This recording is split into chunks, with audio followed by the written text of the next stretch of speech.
Assalamualaikum, salam sukses, salam petani tulen. Pada video kali ini saya akan berbagi sedikit informasi tentang media tanam yang terbaik yang kita gunakan untuk melakukan proses persemaian benih cabai.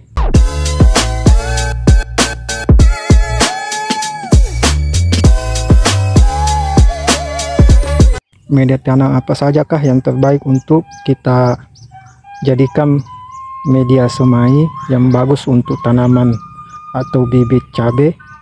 Yang pertama itu media semai hasil pelapukan bahan organik, yang mana biasa disebut humus ya, tanah humus. Itu kawan-kawan bisa ambil di bawah hutan, di bawah pohon di hutan. Di bawah pohon tersebut ada dedaunan kering, kemudian di bawah dedaunan kering ada dedaunan yang melapuk, dan kemudian di bawahnya itu merupakan tanah humus ya, dan itu merupakan media tanam atau media semai terbaik yang bisa kita gunakan untuk melakukan proses persemaian bibit cabai atau benih cabai. Dan media tanam yang saya gunakan untuk persemaian benih cabai yaitu tanah humus ya, hasil pelapukan bahan organik yang saya sebutkan tadi. Kemudian saya campur dengan sedikit abu pembakaran beserta arang pembakarannya. Kemudian saya campur dengan hasil pelapukan batang pohon kelapa yang dimakan uret ya kawan-kawan. Pelapukannya itu saya gunakan sebagai media tanam, dan itu merupakan beberapa media tanam yang bagus digunakan untuk melakukan proses persemaian benih cabai. Nanti saya akan tunjukkan bibit cabai saya di mana usianya sekitar 35 hari itu sudah tumbuhannya lumayan bagus, sampai 1 jengkal lebih atau sekitar 30 cm. Dan ini hasilnya yang sudah ditanam ya kawan-kawan. Ini umurnya kurang lebih 40 hari setelah tanam. Sebagian jelek pertumbuhannya ya kawan-kawan, karena kemungkinan bagian-bagian tertentu itu ada genangan air sehingga pertumbuhannya jadi terhambat. Bagian-bagian yang kurang genangan air itu bagus pertumbuhannya ya kawan-kawan, karena di sini musim hujan dan ada bagian-bagian tertentu itu ada genangan airnya. Contoh misalkan itu ya kawan-kawan, pertumbuhannya jelek karena ada genangan air.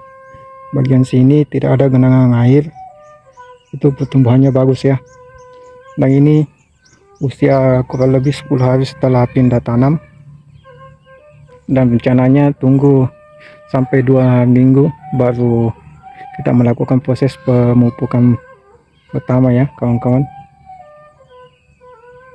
Jadi itu tadi ya media tanam yang bagus digunakan untuk menyemai benih cabai.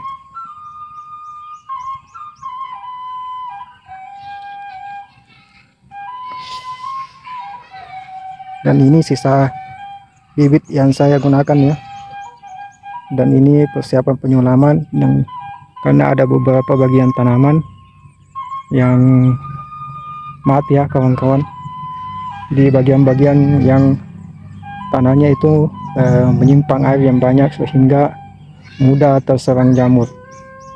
Kemudian ada beberapa tanaman juga yang terserang belalang, kaki seribu, bekicot, sama jangkrik ya kawan-kawan. Nah itu nanti kita sulam kembali.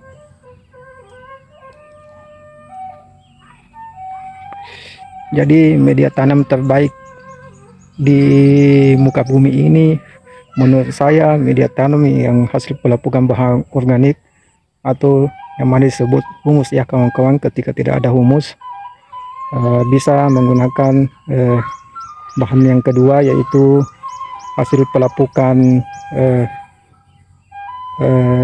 batang pohon kelapa baik itu kelapa biasa maupun kelapa sawit, atau pelapukan batang kayu yang lainnya ya kawan-kawan. Kemudian ketika susah dapatnya media tanam ketiga itu campuran pupuk organik padat dengan aren sekam, kemudian tanah ya, dengan perbandingan 3 tanah 2 aren sekam 1 pupuk kandang atau pupuk kompos atau pupuk padat lainnya.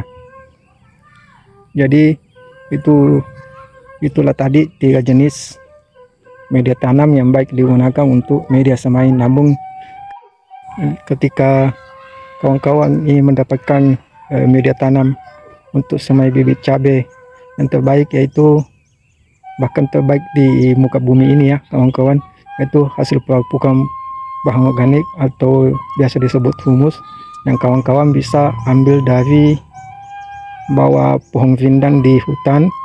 Di bawah pohon tersebut ada dedaunan kering, kemudian di bawah dedaunan kering itu ada dedaunan yang melapuk, kemudian di bawah dedaunan melapuk ada tanah humus yang biasanya warnanya hitam kecoklatan. Itu kawan-kawan ambil tanahnya sekitar kurang lebih 10 sentian, dan itu kawan-kawan jadikan media semai bibit benih cabai ya kawan-kawan. Itu merupakan media semai bibit cabai terbaik menurut saya ya kawan-kawan.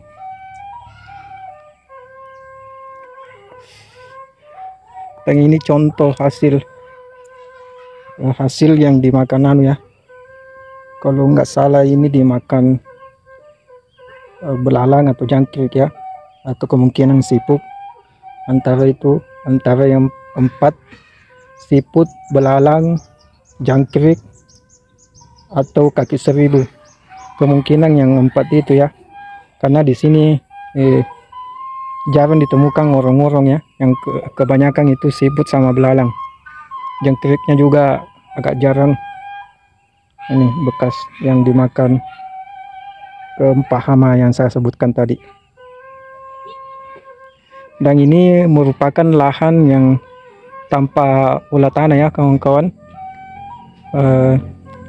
Cuma dibuat drainase kecil, tanahnya dimasukkan ke atas, kemudian saya semprot herbisida supaya mematikan gulma. Kemudian proses pindah tanamnya itu cabut pindah tanam ya kawan-kawan, tanpa melalui proses polybag. Jadi setelah cabut dari media persamaian, saya langsung tanam ke lubang tanam, dan ini jaraknya kurang lebih 40 cm antar tanaman ya. Dan antar bedengan pertama dan yang kedua itu kurang lebih 1,50 meter. Dan setiap bedeng itu hanya 1 baris ya kawan-kawan. Ini tanpa olah lahan, kemudian tanpa pupuk dasar baik itu organik maupun kimia, tanpa melakukan proses pengapuran, cukup membuat parit, kemudian rumputnya dimatikan dan menanam. Itu saja ya kawan-kawan prosesnya. Oke, barangkali cuma itu yang sempat saya sampaikan untuk video kali ini. Untuk lebih dan kurangnya mohon maaf. Wassalam.